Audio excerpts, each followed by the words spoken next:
There will be many theorems that we study as we get into the study of calculus. One such theorem is the intermediate value theorem. At the end of this lesson, you'll be able to apply the intermediate value theorem to problems. So let's take a look at the intermediate value theorem. Excuse me. Let's look at the formal definition first. If f is continuous on the closed interval ab, and d is any number between f of a and f of b, then there is at least one number c in the interval ab such that f of c equals k. All right, let's kind of just dissect this definition a little bit. First thing that we notice is that f is continuous, and we know what continuous it means. There's no holes, jumps, gaps on the closed interval ab, so that just means that a and b are included in the interval as well.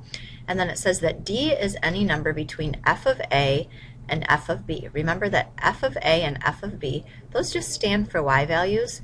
So f of a is the y value at x equals a, and f of b is the y value at x equals b. And that's just saying d is some number in between these two y values. If that is true, then there's at least one number c in the interval such that f of c equals k. C, since it's right in the parentheses with the f, that's an x value. There must be some x in that interval where we get a number that is k. And let's actually look at what on earth that means. In plain English, okay, if a girl is 5 foot on her 13th birthday and she's 5'7" on her 14th birthday, then for any height between 5 foot and 5'7", there must be a time when she was that tall. So there must have been a time when she was 5'1", 5'2½", in order for her to get to 5'7" on her 14th birthday. And what this theorem will help us do is to verify the existence of zeros, which we have already been talking about. Let's take a look at an example.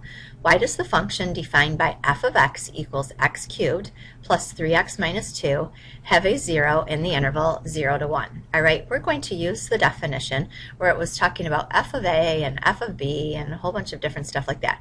We are going to let a be our 0 and b be our 1. And let's go ahead and find the y value at 0, and then let's find the y value at 1. So if we find f of 0, if I plug 0 into that function, notice when I do that I'll get -2. And then when I plug f of 1, when I plug 1 in, I'll get 1 cubed plus 3 times 1 minus 2. That will give me 2, I believe. Okay, now it's asking for why does this function have to have a 0? Well, if you can kind of think of it in a common sense, first of all, in order to get from -2 to a +2, definitely you're going to have to pass through 0 to get there because this is a continuous function. But we can also just state, because of the intermediate value theorem, I'm going to say because f of 0 is less than 0 and f of 1 is greater than 0, and I'm referring to 0 here because it says it has a 0, so there's a place where it equals 0. So since f of 0 is less than 0 and f of 1 is greater than 0, by the intermediate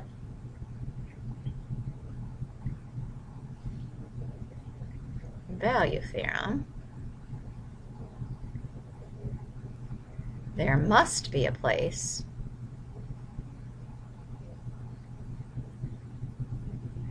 where f of x is equal to 0. So we're just kind of dodging both sides of it, and that's basically what the intermediate value theorem tells us. If, just for an example, let's say it didn't say that it has a 0, let's say, why does the function defined by this, why does it equal 1 at some points in the interval? Then we'd want to show that at some point my value was less than 1 and someplace my y value was greater than 1. So that's basically just the gist of what's going on. So hopefully you can now use the intermediate value theorem to apply to problems.